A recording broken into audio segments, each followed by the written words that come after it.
Welcome again to the podcast, the Founders-Led Sales podcast, where we delve into the unique journey of founders who lead their company sales efforts and are now looking to step back from day-to-day sales process. So in each episode, we explore the challenges and the strategies of transitioning away from being the primary driver of sales or leading the sales effort and allowing these leaders to focus on scaling and growing their business. Today, very happy to welcome Alex Berg. Alex, founder and CEO of Kratos Equipment.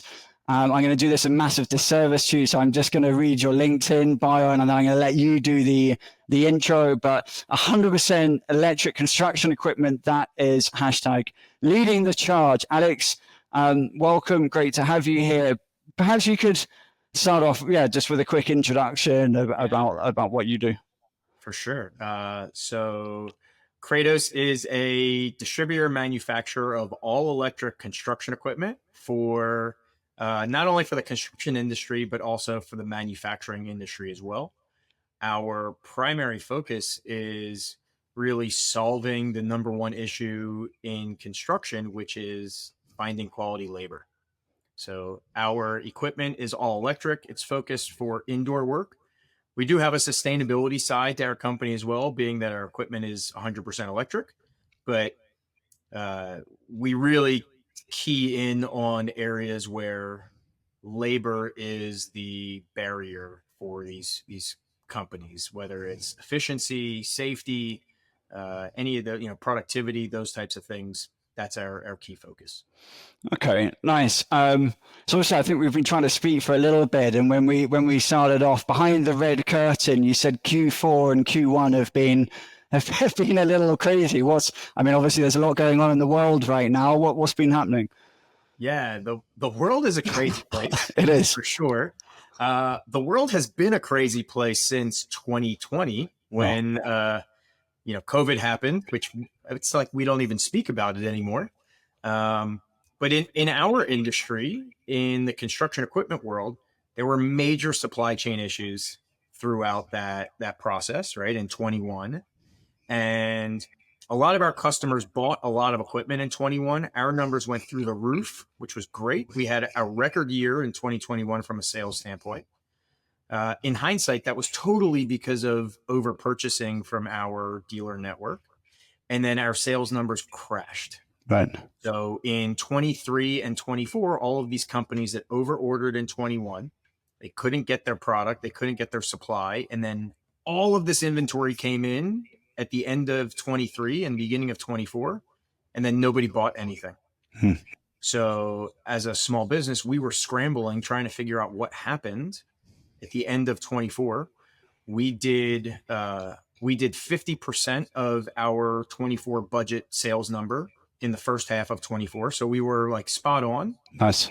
Through June, we were doing great. The back half of 24, we finished at about 15% of our budget number of total sales. Hey. So we totally sales fell off a cliff at the end of last year, and we totally revamped sales completely. So it's interesting that we're having this conversation. Perfect timing. How do you grow a sales team so that you're not in it anymore? Yeah. A year ago today, we had a sales team of 13 people. Today, you are looking at the sales team of Kratos. Wow. Okay. So big change. Big change, super interesting, but has allowed us to, I don't want to say freely just make all of these changes, but in the last 90 days, we have changed so much around our marketing, about our approach to B2B. I mean, we're a very high dollar B2B niche product. It takes a specific customer, it takes specific training, specific content. So we've changed a lot, and we've had a lot of success in the last 60 days. We made these changes really starting like January 1st, but the last 2 months have been April and May have been our two most profitable months by percentage in the last 3 years. Amazing. First of all, congratulations, because I'm sure I've been in similar positions before, and it's hard. It's really hard. It's a lot of work, a lot of stress.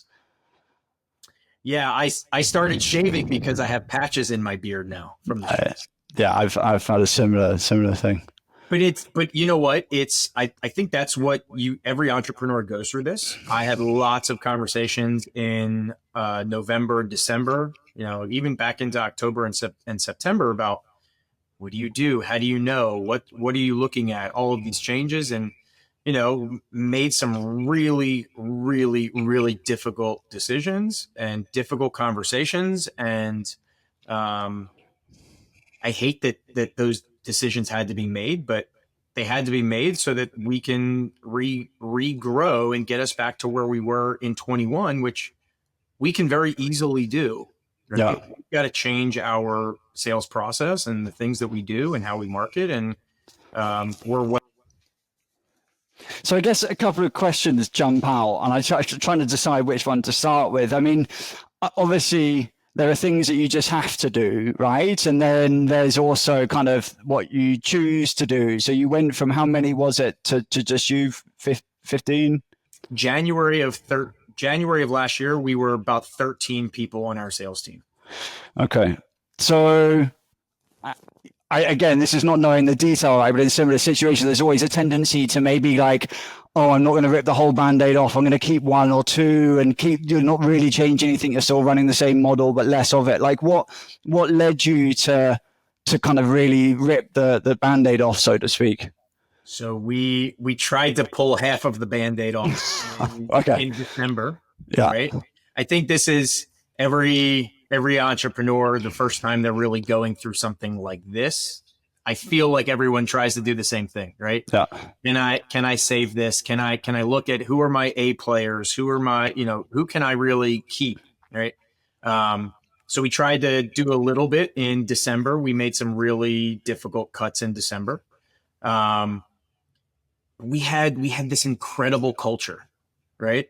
Our culture was almost too good in a sense that when we let some of the team go, it almost poisoned the rest of it because the rest of the people were like, well, these were my yeah, you can't. Yeah. Right. So that made it even harder where when we did that in December, it didn't really pick up. We had an all hands meeting in January and said, hey, listen, there's a path to this, but this is what we've got to do. And we didn't end up doing it. And we had to make some more difficult decisions. And we ultimately made those changes in the middle of February. And, we started this turnaround process. Yeah. It's funny. A few number of years ago, we did another podcast for a different company, and it was called, the founders' failures or the biggest failures. I can't remember exactly what it was. And there were lots of different variations of stuff that like people would own up to kind of getting wrong. But at the center of everything, it was all about, I wish I had done it sooner. That's kind of the number one. I can, it's hard though. It's really, really hard, isn't it? So, what was the sales process that you were running before? Like, give us a snapshot into what the team were doing and and then kind of what you've transitioned to now. Yeah, we, being in the construction industry, we really thought that we had to be so hands-on, right? So we had we distribute all over North America. So we had people in Chicago and Boston and Toronto and Nashville and Seattle, LA, Dallas. I mean, major metro areas, we had boots on the ground.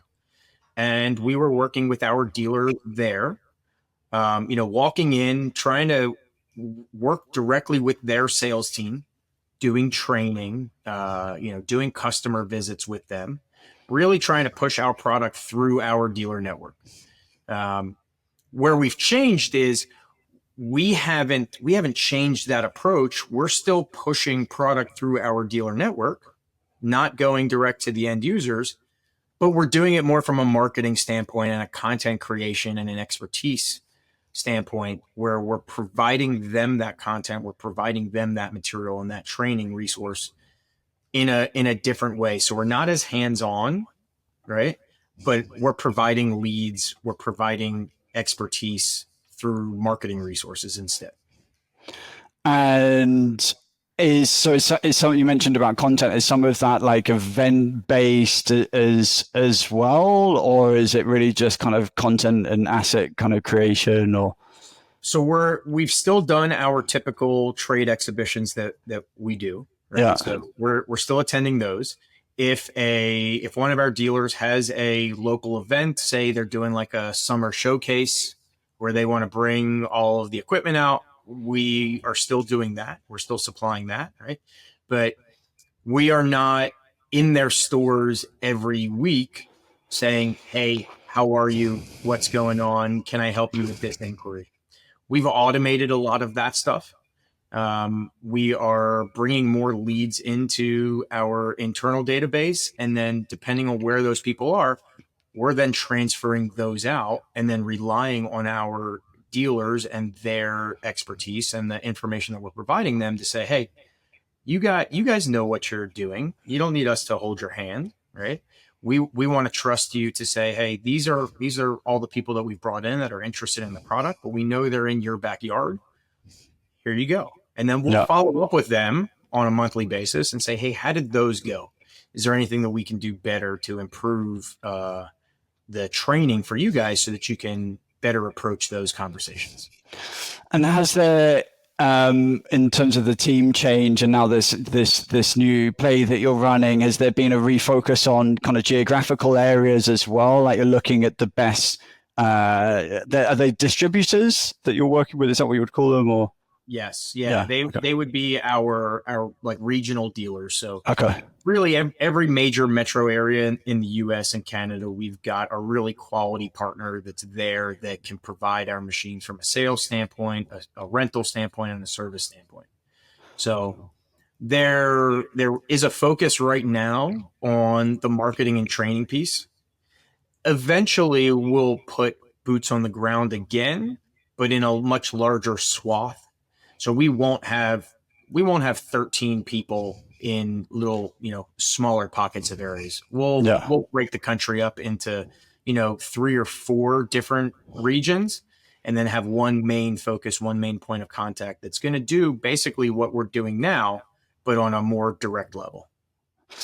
And I mean, how have you, obviously, we've mentioned this has been a stressful process, but how have you found it kind of going right back in, back at the coal face? Like what have you learned, and what preconceptions or, things that you thought, how has that been challenged?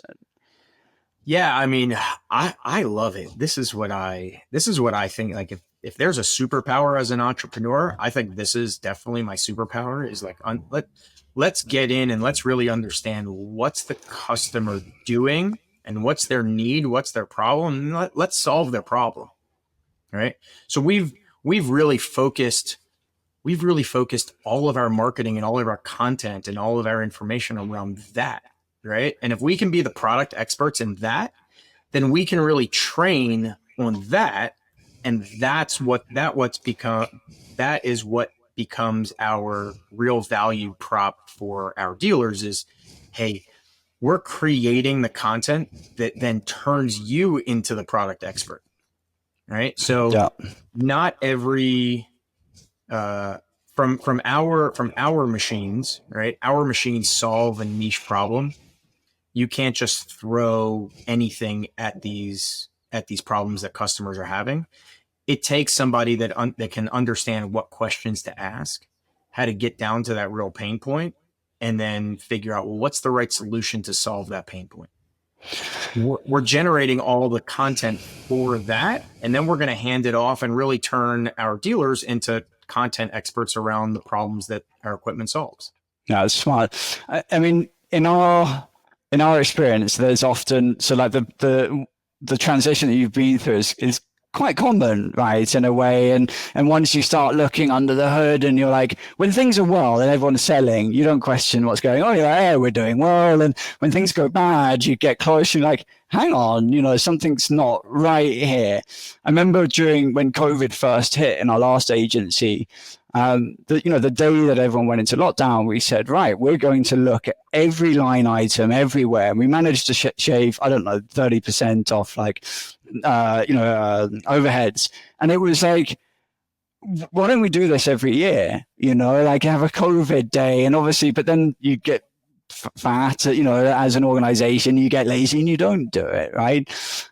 So super interesting. I think now that you've looked at that and you've changed the team, I wonder, like, the other things that we often see are, so if there's not a geographical change or there's not a refocusing on like, oh, okay, we've bitten off too much that we can do in terms of targeting these locations or trying to enter into different markets, often there's a realignment of like, right, we're going to refocus upon core products or core services. Has that happened at all? And have you built that kind of content play around certain pieces that you're really uber confident in?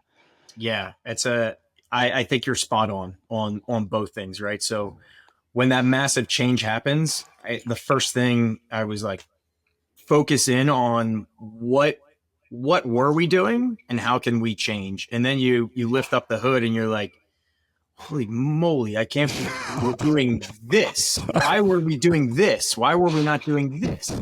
Right? Yeah. I mean, very, very simple thing.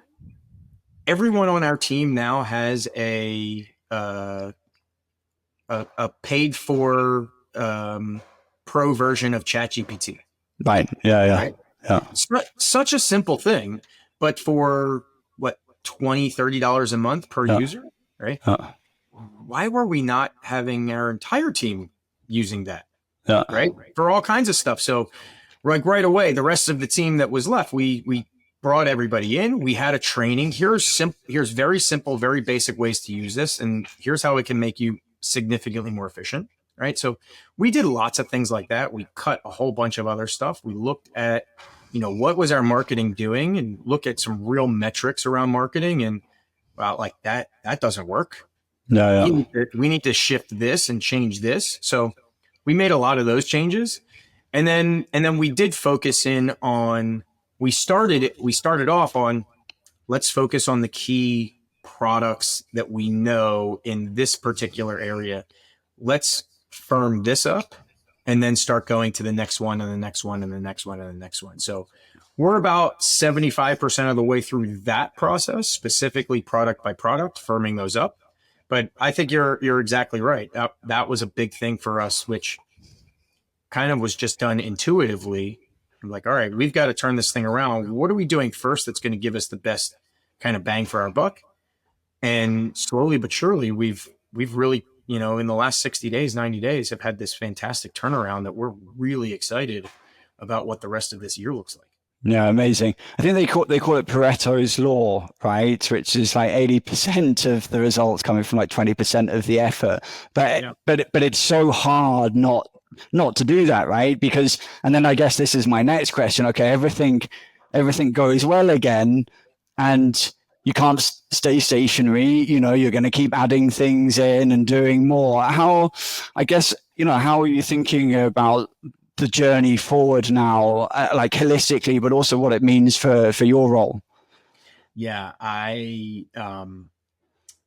think that it's all about efficiency as we move forward, and building what's the right word? Like building with purpose, right? There's a long-term vision of this organization where we're doing exactly what we were doing in 2021, right? The challenge that we look back on is that, like you alluded to before, sales cures all, right? And we had these great numbers, but we weren't doing the basics really well, right? We weren't marketing well. We weren't creating content well. We weren't making the most efficient. We weren't tracking our sales team well, right? A lot of the KPIs that we should have been measuring, we weren't measuring and looking at them not only on a monthly basis, but on a weekly basis. What metrics were you looking at, like with the team? With the team at that point, to be honest, I think we were just looking at sales. Like, hey, if your sales numbers are good, if you're meeting quota, fantastic. right? Yeah. But we weren't looking at how many emails were you sending? How many calls were you making? How many Leading and lagging, right? Yeah. we were totally looking at only lagging indicators. We were not Yeah. looking at any leading indicators whatsoever. Right. Yeah. So putting those back in place and being able to measure things as we move forward is huge. Right. And now I'm doing that on my own. Right. But I'm checking those and I'm measuring those and I'm creating all of those KPIs and those metrics to track. Does it make sense to track myself? You know, It's good accountability though, right? it's great accountability, but you know, I don't plan on being in this role forever, right? Yeah. The Yeah. the goal is let's build this thing out and start bringing people in, but then I've got to have stuff in place to track them on. Yeah. So if I'm able to show in this system that I'm doing all of this other stuff, plus I'm making 50 phone calls a week and sending another 100 emails a week, You know what that can be done. there's no reason why you can't do this, right? Yeah. And I want to see it all tracked in this way. And those are all leading indicators of what success will look like. So I think it's super smart. We often talk about, founders that for most founders, their superpower is being able to sell, right? But very rarely do they sell in the same way as sales reps. And this is why, conversion rates will drop and they've got to be treated differently. Founders sell from the hip most of the time, right? But then the problem is once the founder stops selling and they hire a BD and there's no processes, they go, hey, okay, off you go. And there's nothing. There's no kind of acknowledgement or understanding about what can be done in that role or what KPIs are. You go from like one way of selling to another and miss all the middle stuff. So I think it sounds super, super smart what you're doing. Yeah, there's a nobody will ever be able to sell like you will, whether you're a visionary or an implementer, right? Taking like the EOS wording, right? If you're an implementer, a lot of times you're not the salesy type of in your face, right? You're metric driven, you're in the weeds of the business, and you're really good at that from an organizational standpoint. Totally not me. Yeah. Definitely the visionary. I'm definitely the guy. Just put me in front of a customer. It doesn't matter if you are a Fortune 500 CEO or you're the guy in a pickup truck. We can have a conversation and I can ask you the questions and get down to like, what's the real issue? Yeah. How do we guide that conversation? But creating the processes to then ultimately, that's got to get handed off to somebody because I can't do this all the time and scale the company properly. So you got to start creating the stuff to really hand it off. So what metrics are you looking at now? Right now I'm looking at emails sent and open rates. Yeah. Right? I'm really looking at emails opened. I'm not really looking at emails sent because that's a big difference. Yeah. I'm looking at phone calls made, left messages. If I left a message versus had a conversation. So I'm really looking at the ones that we had conversations. Yeah. Right. I'm not looking at product demonstrations right now because I'm not really out in the field, but probably will look at that. But then I'm also a big portion of what we're doing is LinkedIn focused. So I'm looking at LinkedIn connections and LinkedIn messages and response rates and views on LinkedIn profile. So I'm a firm believer in LinkedIn in our business. So that's been a big focus of mine over the last year. And I'm really starting to track that and starting to key in on what metrics I would have for the next people that come in that are specifically LinkedIn focused. And is this, you mentioned about kind of connection and reply, is this for, because obviously you've got your dealer network already. So that's a slightly different one. It's a different play completely. That's relationship management, right? To the part you're talking about, which is going out after new dealers. No. So to me, it's all about relationship management. Okay. Right. All of these people you're building a relationship. So whether it is somebody that's brand new and coming in, um, our products, because they're high dollar niche B2B, right? I can make in 12 years since I started this business, I can count less than 10 that have purchased the machine within a week of first learning about it. Yeah. Normally is a 90 to 120 day sales cycle, could be as much as 180 days. Right. Could be customer sees us, learns about us, and then it's 3 years later. Yeah. You still have to talk to that person. That person really is only going to buy from you if you trust them. So how many conversations are you having with an end user or a dealer, right? So it really is that nurturing and building that trust. And the only way that you can do that is by conversing with people over time. So it is the actual phone call, not the left message, Yeah. or the actual opened email, and not the I just threw an email over the transom and not getting any response. So I guess that's kind of where I was going. On the relationship side, what so emails, great. We can look at touch points, but it doesn't necessarily tell you about like the value of the touch point, right? Calls are good. You're making sure there's check-ins. You're saying, hey, how's it going? How's business? And that's great. It's a conversation. Have you thought about any other sort of metrics to look at in terms of the relationship nurturing side that's beyond like the normal touch points? From a sales standpoint, we have not. Still developing that from a marketing standpoint, but I would imagine there's some different metrics that we could key in on, some leading indicators from a marketing standpoint with our dealer network. But we haven't really focused and keyed in on that in particular right now. Yeah. Okay.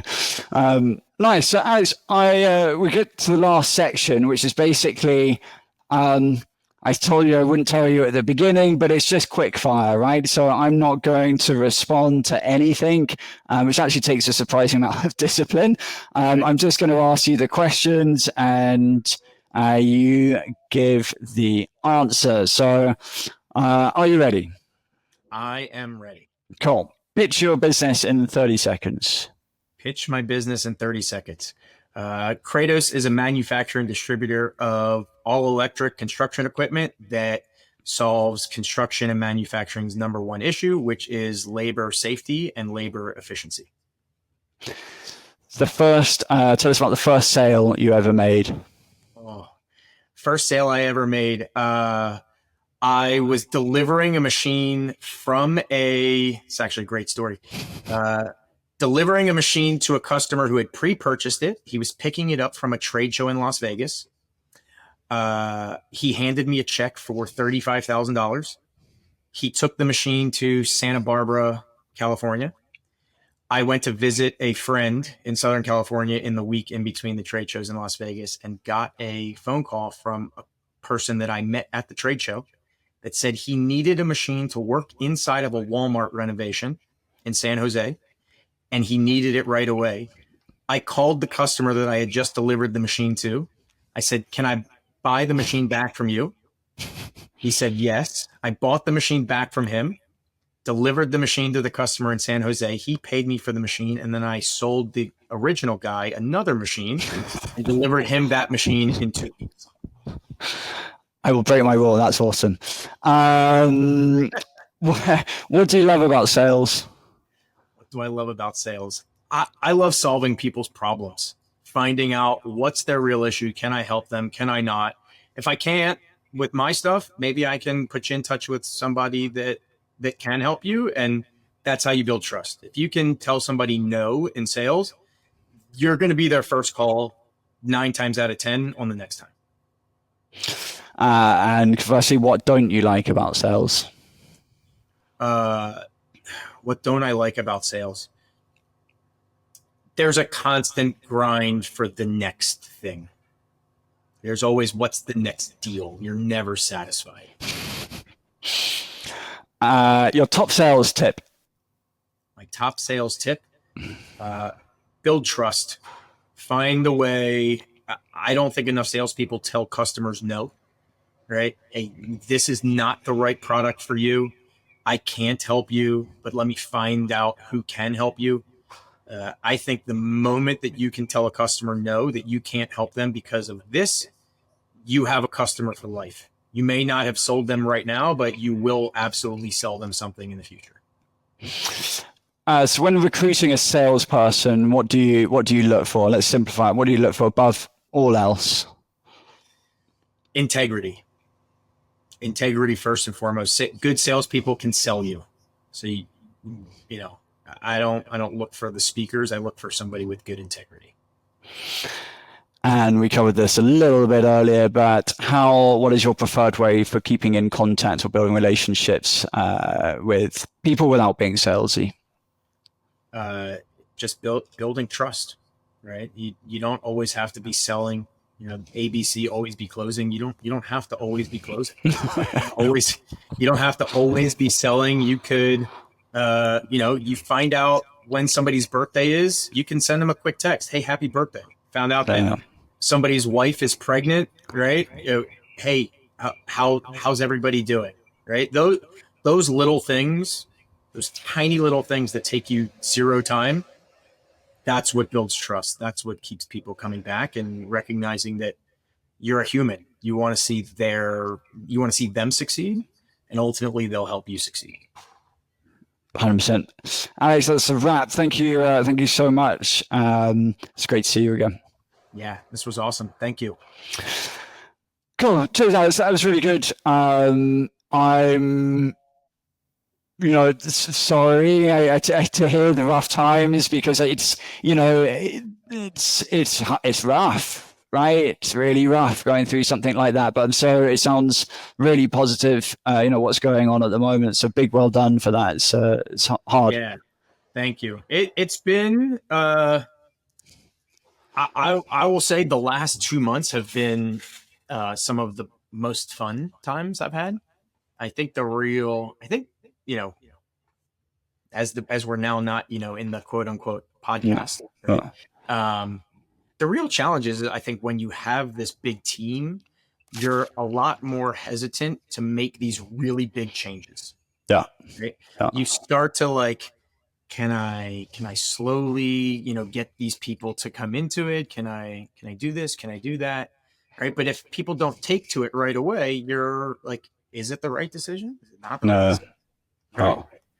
You start to second guess yourself as a leader. If some of the other people that have been in your organization for 3, 4, 5, 6 years are like, no, this isn't going to work. But without that, I'm like, we're doing this. And, even one of the biggest changes that we did last year when we started to see sales kind of fall off, we reduced our pricing by about 10% across the board. We were like, we need to get the list price of these items down below this number. We'll be able to sell more. We can compete more. We'll be good. We didn't sell anything. No, yeah. So day one, February 28th was the last day for the last person on the sales team. March 1st, without putting out any information to any of our dealers, anybody, I just put the sales what it was, and nobody knew. Not said anything. And not only from a profitability standpoint, but from a top line sales number, March and April were the best 2 months since June of 24. Yeah. From a top line number, right? So what does that tell me is that we shouldn't be selling on price ever. We should only be selling on problem solving, right? And the relationships and the value that we bring. And when you can do that, you're going to win no matter what. No. So it's that, making those changes. I think when you have a larger team, you're just worried about those types of things. And there's almost been a freedom to just be like, we're doing it. We're doing it. And it's worked. And I feel great. Yeah, it's awesome. It's really good. Just final questions, just very quickly. So I saw the logo as well. Is there a Greek and the name of the company? Is there a Greek connection? Yeah. So there's actually a really good story about that. Um, Kratos is the Greek god of strength, Okay. and if you've ever read the book called Shoe Dog by Phil Knight, Okay. what an incredible book. Phil Knight is the guy who started Nike, All right. Okay. right? So Nike is the Greek goddess of victory, right?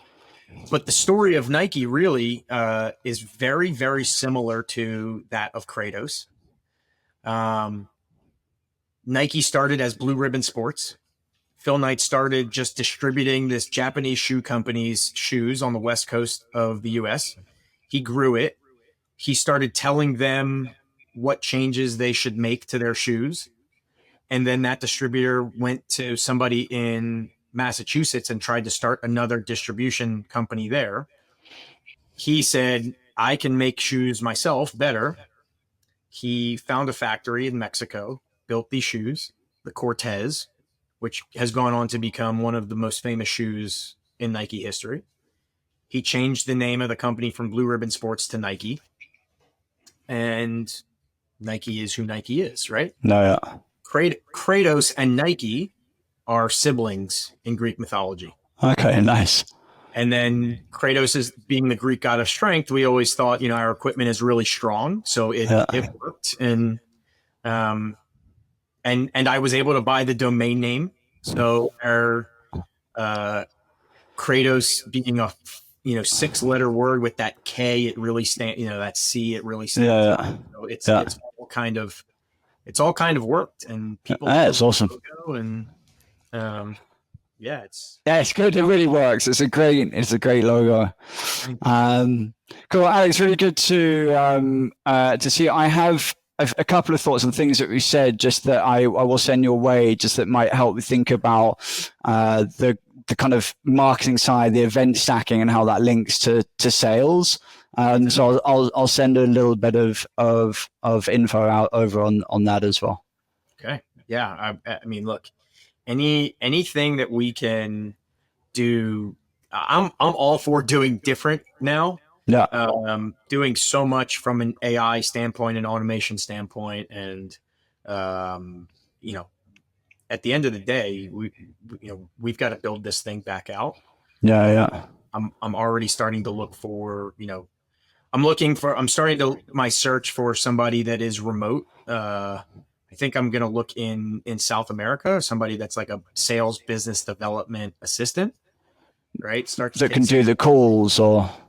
Yeah, some of this, even the touch points of following up with the hey, can I help you? Can I do this? Right? Yeah. The initial response, some of the easier stuff that we can train, from a qualification standpoint, not the real details, but the very top level kind of stuff.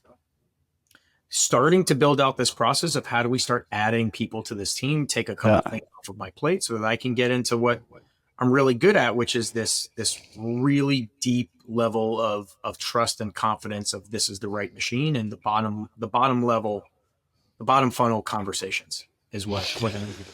Yeah, it's interesting. I think I don't want to take up too much of your time, but I know obviously the situation when you and Rich talked was very different to now. I think it's probably worth us sending you something slightly different that it's a very different price point that might just help you think about it. And look, ultimately, I'm not saying this also to pitch, but it's just different from the conversation before, so it's worth having. But if nothing else, I'll make sure that within that, I think it will be interesting for you to think about the kind of tooling aspect, the event stacking. So I think it will be useful regardless. What tools are you using at the moment?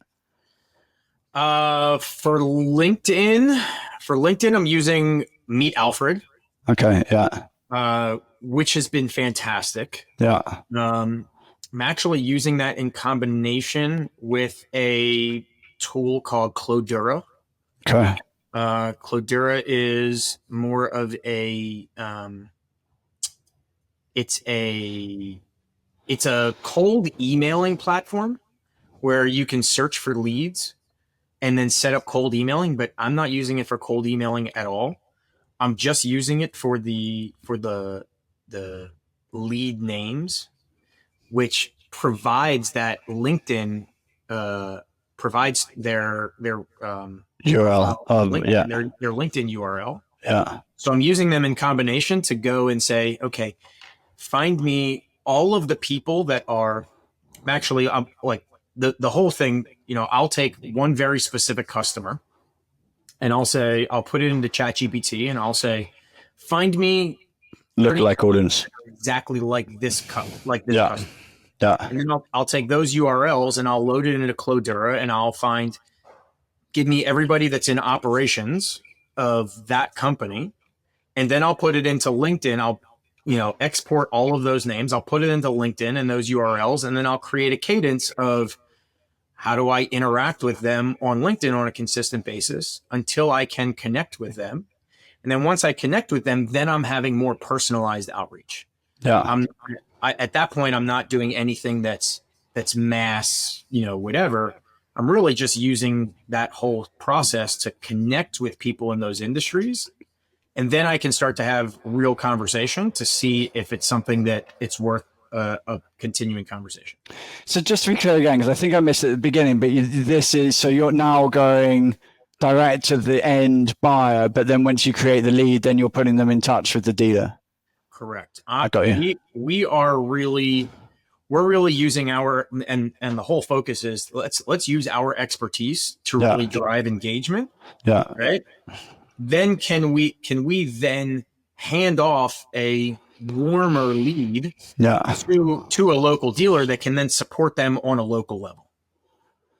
It's smart, right? Because I mean, that's part of it you can control. So, why not do it rather than just leaving it to the dealers and worrying whether they're, yeah.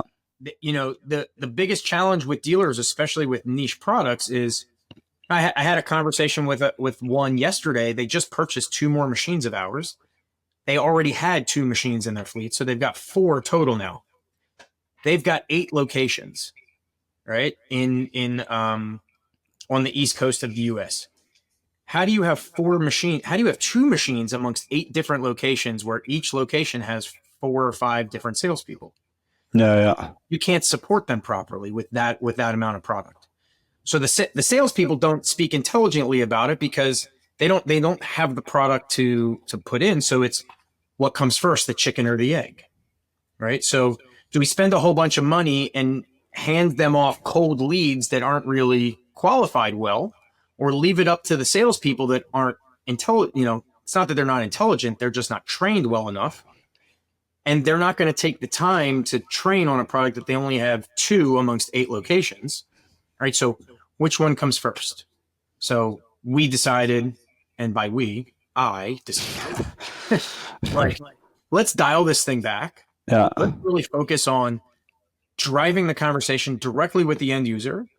If they're interested, not only do we have all of those relationships and we built all those relationships, but we can then hand it off to somebody on a local level that has at least some experience with our equipment, can support locally. We look like the good guys. We own the customer information. We can still follow up with that customer and make sure that they're happy, but yet also hand off a very warm lead to a dealer that they then start to see some repeatable success over time. And then they can look at it and go, at the end of the year, I can then go and say, hey, by the way, I handed off 15 warm leads to you guys that I know all ended up renting this equipment. Yeah. If you only took the time to really dig in a little bit more, we can probably show you some proven success if you're willing to make this investment. Who's doing the farming? Is that you as well? Yeah, I mean, right now it is, but the farming in today's world is the easiest part to automate. Yeah. Right? We haven't gotten into the whole cold email strategy yet. Yeah. We're starting to really dip our toe in. That's a whole nother world that I don't know enough about. Right. Yeah. But eventually we'll get into the cold emailing strategy. And if we can somehow send, 10,000 emails a month, right? Which is not a lot of emails to send a month, right? Of cold emails, but can you return 0.1% of an interaction. If I send 10,000 cold emails a month, can I return 10 conversations a month of people that we had never talked to, never heard of, that they're only responding to a cold email if they have some kind of an interest? That's 10 new leads every month that we could then farm out 120 per year of things that are cold, right?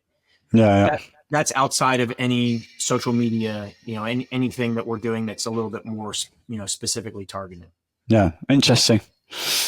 Cool. Alex, thank you so much. I hope everything continues to go super well. I will send you over a few bits and pieces as promised. If you ever want to, ask us anything, or if there's any questions, you know where we are. So just let us know.